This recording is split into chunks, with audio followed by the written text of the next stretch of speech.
जी, अस्सलाम वालेकुम। दोस्तों 2 ऐसी चीज़ों के बारे में बात करेंगे जो as a guest posting, as a GBOB expert आपको पहले से ही इनके बारे में इल्म होना चाहिए।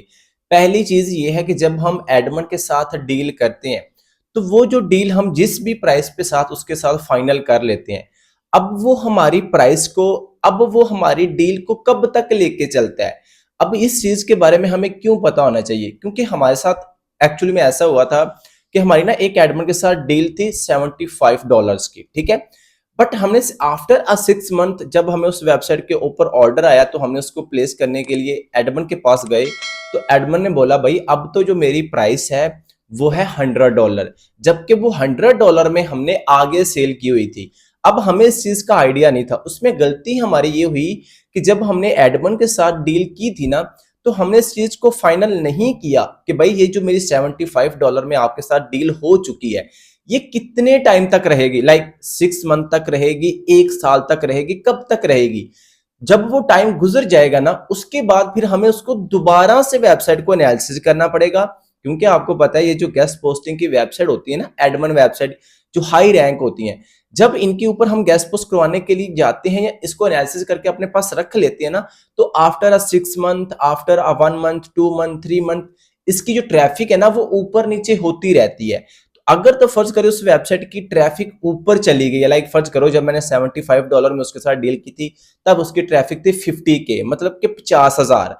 बट जैसे उसकी वेबसाइट ऊपर गई तो उन्होंने अपनी प्राइस को क्या कर दिया, इंक्रीज कर दिया, जबकि हमें इस चीज का आइडिया नहीं था कि उसकी प्राइसेस इंक्रीज हुई हैं। तो इस सिचुएशन में आपने क्या करना है, आपने जब भी एडमिन के साथ प्राइस, उसके डू फॉलो लिंक, वो जितना कुछ भी उसको पता आपको होता है, वो डील करने के बाद आपने ये पूछ लेना कि अब ये जो प्राइस हमारी आपके साथ हुई है, आप इसको कब तक मानेंगे। लाइक 1 साल तक हमारी डील रहेगी, 2 साल तक, उसके बाद फिर आपके प्राइसेज ऊपर, अगर फर्ज करो उस वेबसाइट की ट्रैफिक कम होती है तो डेफिनेटली उसकी प्राइस भी कम होगी। अगर उस वेबसाइट की ट्रैफिक ज्यादा होती है तो डेफिनेटली उसकी वेबसाइट की प्राइस भी जो है वो ज्यादा होगी। सेकंड क्वेश्चन ये है कि जब हमारी एडमिन के साथ डील जिस प्राइस पे फाइनल हो जाती है, उसके अंदर हमें कितना प्रॉफिट मार्जिन ऐड करना चाहिए एज अ प्रोफेशनल। अब सेकंड क्वेश्चन ये है कि हमारी जो प्राइस एडमिन के साथ डील फाइनल हो जाती है जिस प्राइस पे, अब हम उसके अंदर अपना कितना प्रॉफिट मार्जिन ऐड करें कि हमारे क्लाइंट के लिए वो एक अच्छी प्राइस जो है वो साबित हो।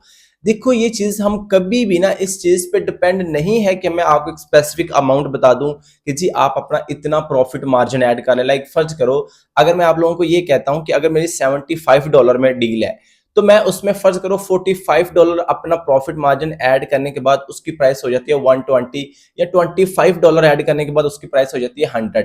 अब फर्ज करो ये एक एग्जैक्ट क्राइटेरिया नहीं होता, वो टोटल चीज डिपेंड कर रही होती है आपके क्लाइंट के ऊपर कि आपके क्लाइंट का बजट क्या है, आपका क्लाइंट कितना आपको पे कर सकता है।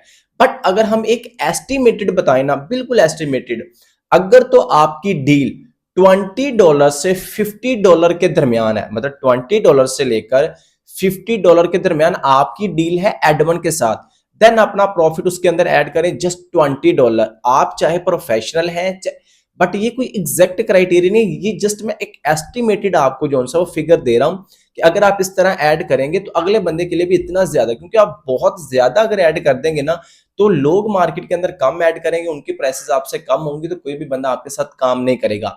बट अगर उसकी ट्रैफिक, मतलब उस वेबसाइट की प्राइस $70 से $100 के दरमियान है, देन आप अपना प्रॉफिट मार्जिन ऐड करें $30 to $40, मतलब कि $30 या $40 डिपेंड्स अपॉन टोटली क्लाइंट्स के ऊपर। अब देखो कुछ क्लाइंट्स होते हैं वो बहुत अच्छा पे करते हैं, उनको इतना नहीं होता प्राइस के ऊपर, बस उसको क्वालिटी का काम चाहिए होता है। कुछ क्लाइंट होते हैं वो प्राइस को लेके जो है वो बड़ा इश्यू बनाते हैं या बड़ा उनको मसले मसाइल को सामना करना पड़ता है, देन आपको प्रॉफिट मार्जिन। अब देखिए आप इतना प्रॉफिट मार्जिन ऐड करके उस बंदे को बताएं कि अगर वो $10-15 आपसे कम भी करवाता है ना, तब भी आपको जो है वो 10 से 15-20 जो है उसके अंदर से प्रॉफिट होना चाहिए। क्योंकि अगर इतना प्रॉफिट आपका ऐड नहीं है तो भाई आपको पता अगर पेपॉल के थ्रू हम पेमेंट ले रहे हैं या किसी भी जो है इंटरनेशनल पेमेंट या किसी भी अकाउंट के अंदर ले रहे हैं, उस पर कुछ ना कुछ टैक्स तो हमारे ऊपर जो है वो लगेगा। अगर फर्ज करें वो पाकिस्तान के अंदर रहते हुए आप यूज कर रहे हैं पेपॉल की किसी से सर्विस, तो आपको पता है वो $280 जो है वो डॉलर का रेट है, बट आपको जो है वो 240 या 250 जो है वो डॉलर की प्राइस मिलती है, जिसकी वजह से फिर आपका उधर भी टैक्स जो है वो ऐड होता है, तो उधर से भी आपकी कटौती होगी।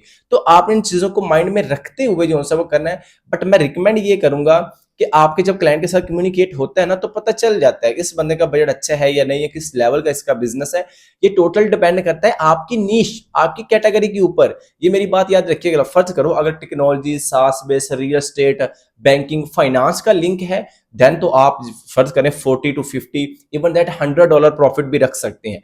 बट अगर वो फूड, ट्रैवल, फैशन वाली वेबसाइट्स हैं या ई कॉमर्स की जो प्रोडक्ट बेस होती हैं, तो अगर उनके ऊपर बैकलिंक लगवा रहे हैं, देन तो आप जो है 22, जो है $25 भी आपका बेस्ट रहेगा।